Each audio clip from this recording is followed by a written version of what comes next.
Bonjour, j'espère que tu vas bien. Peut-être que tu es chrétienne, tu m'es su aujourd'hui et tu te retrouves dans une situation où tu t'es déjà retrouvé dans une situation où tu regardes ta vie, tu marches correctement, c'est-à-dire selon la parole de Dieu, tu fais tout bien, tu t'efforces, tu t'attelles à marcher dans la droiture et du jour au lendemain, des adversités qui te tombent dessus au point où tu t'es dit, Dieu, mais pourquoi moi? Est-ce que tu as déjà dit, Dieu, pourquoi moi? Face à une situation de ta vie. Est-ce que tu as déjà été déçu de Dieu? Si c'est ton cas, alors cette vidéo elle est pour toi. Pour la petite histoire, moi j'ai traversé une situation, vraiment, c'était une situation de boomer, guys, s'il vous plaît. Une situation où je savais, j'étais convaincue que le frère là, l'ami là que j'avais, c'était le frère de ma vie. Vous savez, j'ai prié, j'ai entendu, j'ai eu des confirmations. Ne vous inquiétez pas, si c'est prié là, j'ai prié.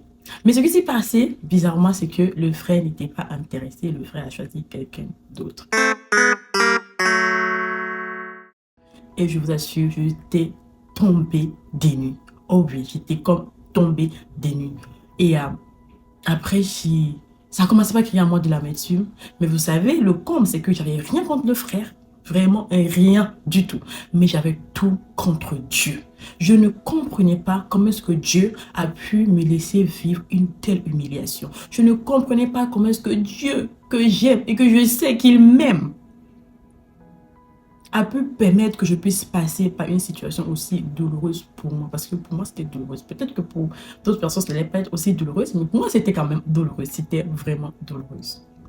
Et humiliant, en tout cas pour moi. Et j'ai commencé par questionner Dieu, mais pourquoi est-ce que tu m'as fait ça? Je blâmais Dieu, hein. Je blâmais Dieu, mais ouais. Je blâmais, j'ai dit, mais Dieu, mais tu savais. Je savais que ça allait finir comme ça. Tu connais toutes les choses. Tu sais que ça allait finir comme ça. Pourquoi est-ce que tu m'as laissé? Mais moi, je t'ai prié, j'ai prié, je t'ai demandé, mais pourquoi tu m'as montré ça? Pourquoi tu m'as confirmé ça? Pourquoi à telle occasion, telle chose, quand j'ai prié, tu m'as... Pourquoi à tel moment, tu m'as parlé sur ce domaine particulièrement de Dieu, frère, et tu m'as demandé de prier, j'ai prié, la situation a été décantée. Pourquoi à chaque fois, tu me parlais sur le frère, et tu as envoyé même les gens me parler, me confirmer ce que je recevais sur les gens? Pourquoi? Oh, j'ai blâmé Dieu. J'ai blâmé Dieu, j'avais de l'amertume, mais contre Dieu.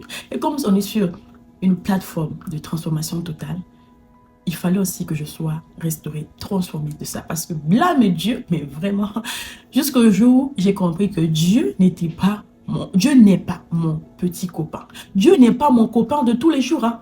Dieu n'est pas mon collègue de travail. Dieu n'est pas mon ami. Hein. Dieu, il est Dieu. Il est souverain. Il fait comme il veut. Il n'a de compte à rendre à personne. Jusqu'au jour où j'ai compris ça, j'ai décidé de revenir à la raison. J'ai compris que Dieu n'a jamais voulu mon mal. Dieu ne veut pas mon mal. Dieu n'a jamais voulu mon mal. Au contraire, tout ce que je veux, c'est mon bien. C'est que je puisse prospérer. C'est que je vive des projets de paix et de bonheur. Dieu, mon bonheur fait la joie de Dieu. Ma joie est un plaisir pour Dieu. Jusqu'au jour où j'ai compris, alors je me suis dit, mais Seigneur, dans ce cas alors, pourquoi ça s'est passé comme ça? Je sais que tu veux ma joie, alors pourquoi dans ce cas, cette situation s'est passée comme ça? Pourquoi est-ce que tu as laissé faire? Peut-être que tu es déjà passé dans une situation pareille, ou tu es dans une situation pareille. Vous voyez un peu des situations de ce genre, où tu tombes des nues, tu ne comprends pas, ça tombe, tout d'un coup, du jour au lendemain, on te licencie. Tu perds ton travail. Du jour au lendemain, ton entreprise, faillite totale. Du jour au lendemain, tes parents divorcent. Du jour au lendemain, les choses te tombent à dessus. Et puis tellement que tu en es tellement ici.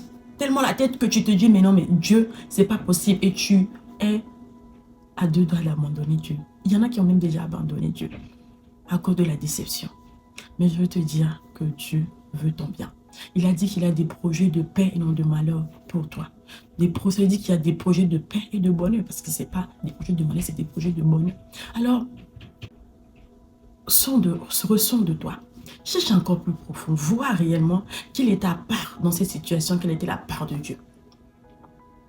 Parce que j'ai compris une chose, il y a plusieurs sortes d'adversité dans la vie.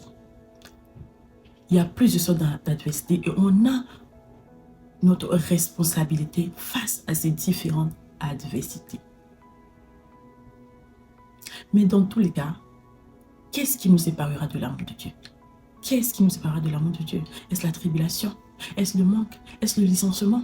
Est-ce la pauvreté? Qu'est-ce qui peut te séparer? Veille sur ton cœur. Assure-toi que peu importe l'adversité que tu vas traverser, que tu ne sois pas éloigné de Dieu. Que cette adversité ne t'éloigne pas de Dieu. Que cette adversité n'arrive pas à